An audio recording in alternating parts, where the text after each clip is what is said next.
उदाहरण नंबर 8, दीर्घवृत्त x square upon a square plus y square upon b square equals to 1 व रेखा y equals to c के मध्य छोटे भाग का क्षेत्रफल हमें ज्ञात करना है। और हाँ, एक और बात दे रखी है, बी की जो वैल्यू है वो सी से बड़ी है।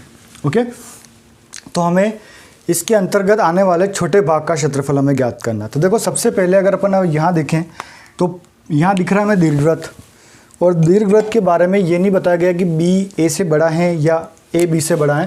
तो ऐसी स्थिति में हम स्टैंडर्ड ही बनाते हैं,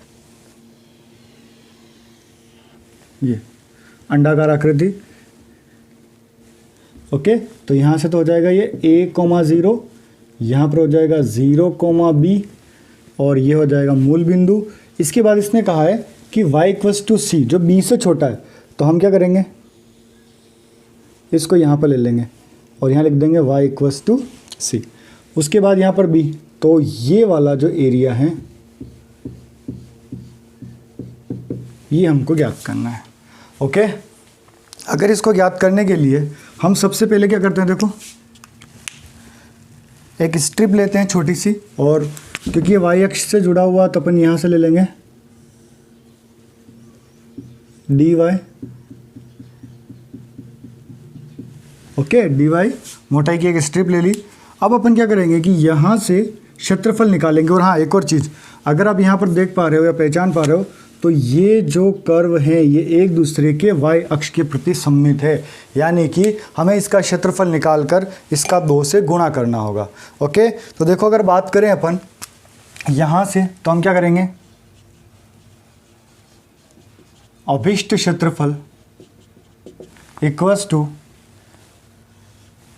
समाकलन करेंगे कहाँ से, यहाँ से y से c से b तक। कहाँ से करेंगे, c से b तक। क्यों? क्योंकि इसने बोला है कि c से b तक का हमको ये करना है। अच्छा, उसके बाद अपन क्या करेंगे, यहाँ से 2 से मल्टीप्लाई करेंगे।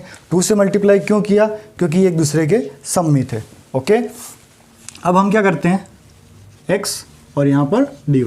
देखो, अगर यहाँ dx होता है तो यहाँ पर y का हम वैल्यू निकालते हैं, और अगर यहाँ पर dy होता है तो हमें x की वैल्यू निकालनी होती है। बस ये हो गया। अब अपन क्या करेंगे, इस वाले से अपन क्या करते हैं, x की वैल्यू निकाल लेते हैं। तो x square upon a square और 1 minus y square upon b square.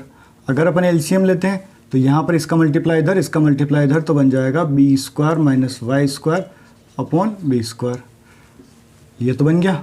उसके बाद अगर अपन ये करें तो इसको उधर पक्षांतर कर दें तो कितना आ जाएगा, ए स्क्वायर भी चला गया। अब x की वैल्यू अगर निकालूं तो यहाँ से क्या लग जाएगा, अंडर रूट।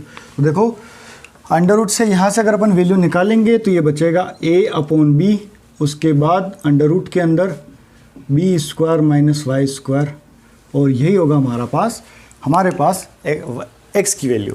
अब यहाँ पर अपन वैल्यू रख देते हैं, तो 2c से b, यहाँ पर आ जाएगा a अपॉन बी, रूट के अंदर बी स्क्वायर माइनस वाई, और कितना आ जाएगा dy।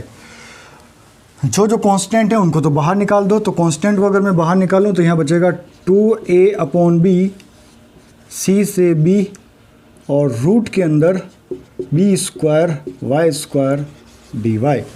ओके, अब क्या करते हैं, इस वाले का समाकलन करते हैं।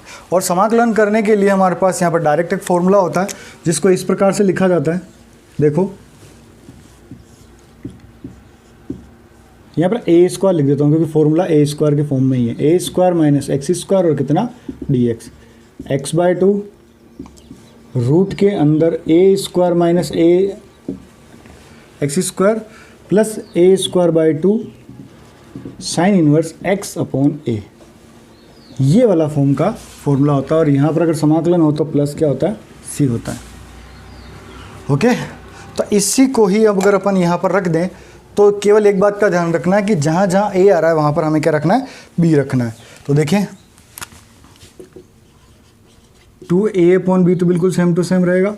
उसके बाद x/2 रूट के अंदर b square minus x square, यहाँ पर बी स्क्वायर बाई 2, यहाँ पर sine inverse x upon b, और यहाँ से आ जाएगा c से लगा कर कहाँ तक करना है हमको, b तक करना है। अब देखो, वैल्यू पुट कर देते हैं तो यहाँ से हमें दिखेगा 2a अपॉन बी, वैल्यू जैसे रखेंगे b/2, रूट के अंदर b स्क्वायर पहले से ही है, और यहाँ पर अगर अपन रखेंगे b स्क्वायर प्लस b²/2, उसके बाद साइन इनवर्स x की जगह b रखेंगे और b अपॉन ऑलरेडी है तो इसको यही ऐसा कैसा रहने देंगे, फिर माइनस, फिर रखेंगे c की वैल्यू, तो यहाँ आएगा c/2 रूट के अंदर b² माइनस c², और फिर यहाँ पर आ जाएगा c/2, यहाँ पर तो b² रहेगा क्योंकि यहाँ तो चेंज थोड़ी ना हुआ है, केवल x की जगह तो रख रहे हैं, और यहाँ आ जाएगा साइन इनवर्स, और x की जगह क्या आ जाएगा c/b, और ये पूरा माना जाएगा। ओके, और जैसा कि आप हमेशा से करते आ रहे हैं, यहाँ की जो वैल्यू है ये वाली, ये तो आपके b² माइनस b² तो क्या बन जानी है 0। अब बचे हमारे पास ये, यहाँ से ये कट जाएगा, 1 बचेगा, और तो कुछ कटना है नहीं है। तो देखो यहाँ पर अगर अपन वैल्यू देखें तो यहाँ बचेगा 2a अपॉन b, यहाँ पर ब्रैकेट के अंदर ये तो 0 हो गया, यहाँ बचेगा b²/2, यहाँ साइन इनवर्स बन जाएगा, साइन इनवर्स 1 बन जाएगा π/2, फिर उसके बाद यहाँ देखेंगे c/2, इसको कुछ करने की ज़रूरत नहीं है हमें, c² माइनस b²/2, और यहाँ पर आ जाएगा साइन इनवर्स c/b, ये कुछ इस प्रकार की फॉर्म बन जाएगी। तो ये हमारा एग्जाम्पल नंबर 8 कंप्लीट होता है। ओके।